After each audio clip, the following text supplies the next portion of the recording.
दोस्तों, इस वीडियो में मैं आपको जानकारी दूंगा कक्षा 10वीं के अध्याय 3 प्रश्नावली 4 के ये देखिए प्रश्न नंबर तीसरा का दूसरा नंबर। यहाँ पे हम लोग देखेंगे कि कैसे हम लोग के का मान ज्ञात कर सकते हैं। तो यहाँ पे आपको दिख रहा होगा कि के का मान ज्ञात करना, जबकि एक कंडीशन दिया है कि जबकि मूल की जो प्रकृति है वो वास्तविक तथा समान है। तो हम लोग ये जानते हैं कि जब d = 0 होता है तब वास्तविक और समान होते हैं। तो ये सब करने से पहले हम लोग हल लिखेंगे और जो दिया है हमारे प्रश्न में उसको एक बार हमको नोट करके लिखना है यहाँ पे कि दिया है। तो मैं यहाँ पे नोट करके लिख देता हूँ दिया है, और उसके बाद इस प्रश्न को एक बार नोट करना है और इसमें से ए बी सी तीनों के मान को हमको लिखना है। किसके साथ कंपेयर करके? वर्ग समीकरण के साथ कंपेयर करके, मतलब इस ax² plus bx plus c = 0 से तुलना करने पर हमको ए बी सी का मान मिलता है। हम लोग तुलना करते हैं तो जो इक्वल है, एक समान है, वो कट जाता है, जो अलग अलग है वो एक दूसरे के बराबर में लिखते हैं। जैसे कि इसके साथ तुलना करेंगे, देखिए x² कट गया, तो यहाँ पे हम लोग जानते हैं कि a का जो मान है वो k है। उसी प्रकार से bx का 5x से कंपेयर करेंगे तो x कट जाएगा, b का मान -5 और c का मान हमको यहाँ से देखिए k प्राप्त होता है। तो इस प्रकार से जो मान हमको दिख रहा है यहाँ पे उसको हमको लिखना है, तो मैं लिख लिया। अब आगे बढ़ेंगे तो यहाँ पे हम लोग देखते हैं कि जो प्रश्न है उसके अनुसार समीकरण के मूल वास्तविक तथा समान है।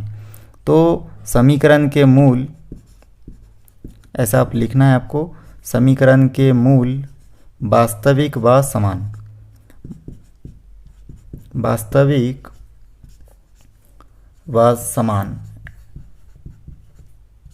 होंगे यदि, और उसके बाद आपको d = 0 लिख देना है, क्योंकि d = 0 होता है तभी वास्तविक और समान होते हैं। तो ये पर मैं लिख लिया हूँ। अब d का हम लोग जानते हैं कि विभक्तिकर का फार्मूला होता है b² - 4ac, और बराबर में 0 है तो 0 को लिखना है।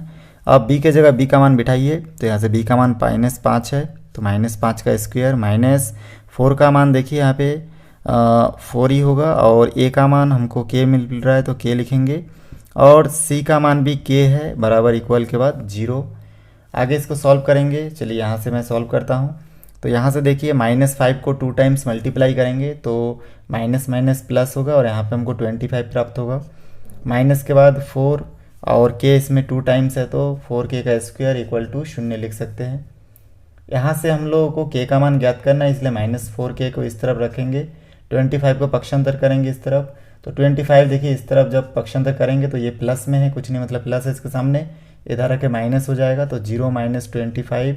आगे सॉल्व करेंगे तो यहाँ से -4k² = -25 प्राप्त होगा, क्योंकि शून्य के साथ कोई भी संख्या को जोड़ते या घटाते हमको रिटर्न में वही संख्या प्राप्त होगा, और माइनस का माइनस। अब इसमें से आगे सॉल्व करेंगे तो देखिए यहाँ से माइनस माइनस कैंसिल हो गया, तो k² = 4 को पक्षांतर करूँगा, 4 इधर आके 25 के नीचे हो जाएगा 4। आगे यहाँ से हम लोग इस स्क्वायर को पक्षांतर करूँगा, तो स्क्वायर का हम लोग जानते हैं कि पक्षांतर करने से हमेशा दूसरे तरफ जाके वर्गमूल में चेंज हो जाता है, जिसको हम लोग इंग्लिश में रूट कहते हैं। इस प्रकार से अगर हम लोग आगे देखें तो यहाँ पे हमको 25 का प्राप्त होगा 5, और 4 का प्राप्त होगा 2, क्योंकि 5 × 5 होता है 25 और 2 × 2 होता है 4। तो इस प्रकार से इसका वर्गमूल हम लोग जानते हैं कि एक जोड़ी में से एक संख्या बाहर निकलेगा, इसमें से एक जोड़ी में से एक संख्या बाहर निकलता है, तो इसका होगा 5 और इसका होगा 2। इस प्रकार से जो भी रूट का वैल्यू हमको प्राप्त हुआ है, ये रूट दोनों का है, दो भी हमको मान प्राप्त हुआ है, इसको हम लोग प्लस माइनस में इस प्रकार से लिख सकते हैं। तो हमारा जो आंसर होगा वो k का मान माइनस प्लस में होगा, तो फाइनली इसको आप लिख के ये हमारा आंसर होगा। चलिए इसके बाद मैं आपको तीसरा क्वेश्चन बताऊंगा। तो अब देखिए यहाँ पे हम लोग हल और दिया है लिखना है। यहाँ से हम लोग फिर क्या करेंगे, इस प्रश्न को एक बार दोबारा नोट कर लेते हैं। 2x² plus kx plus 9/8 = 0। यहाँ से हम लोग a b c का मान लिख लेंगे, ax² plus bx plus c = 0 के साथ कंपेयर करेंगे तो a का मान देखिए 2 है, b का मान इसमें देखिए हमको मिल रहा है k, और c का मान 9/8, इतना आपको लिखना है। अब क्योंकि ये प्रश्न में बताया गया कि इसके जो मूल है वास्तविक और समान है, तो हम लोग अब लिखेंगे अब मूल वास्तविक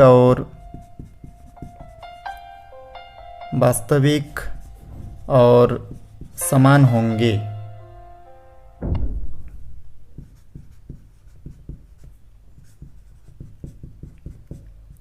तो ऐसा हम लोग लिख सकते हैं।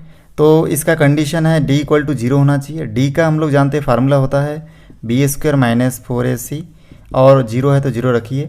अब इसके बाद देखिए b के जगह b का मान पुट करेंगे 4, a के जगह 2 और c के जगह पे 9/8 इक्वल टू 0।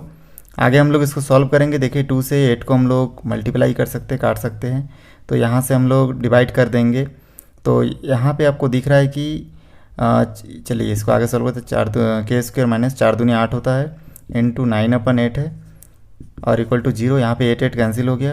अब आप देख सकते हैं कि यहाँ पे k इक्वल टू कितना बचा, उसको यहाँ से सॉल्व करते हैं। k² माइनस 9 इक्वल टू 0, और यहाँ से k² का मान हमको k का मान ज्ञात करना है। 9 को पक्षांतर करेंगे, माइनस से इधर आके प्लस हो जाएगा, 0 + 9। k इक्वल टू यहाँ पे हमको 9 प्राप्त होगा, स्क्वायर में रहेगा। स्क्वायर को पक्षांतर करेंगे तो स्क्वायर इधर जाकर √9 हो जाएगा। हम लोग जानते हैं कि √9 का होता है 3 × 3। k equal two plus minus में हमको यहाँ से 3 मिलेगा, तो ये k का 2 मान हमको प्राप्त होगा, एक प्लस में एक माइनस में। बहुत सिंपल है, आप आसानी से बना सकते हैं। इसमें आपको कुछ नहीं करना है, खाली आपको a b c का मान ज्ञात करना है और उसके बाद डायरेक्ट मूल वास्तविक और समान होने के कंडीशन मतलब इसमें आपको रखना है। तो इसमें d का वैल्यू इस प्रकार से हुआ और हमारा जो आंसर है k का मान प्लस माइनस में हमको प्राप्त हुआ। दोस्तों वीडियो अच्छा लगे तो लाइक करें, शेयर करें, सब्सक्राइब करें और बेल आइकन को भी प्रेस करें ताकि जब भी मैं कोई नया वीडियो बनाऊं तो उसका नया अपडेट सबसे पहले आप तक पहुंचे। धन्यवाद।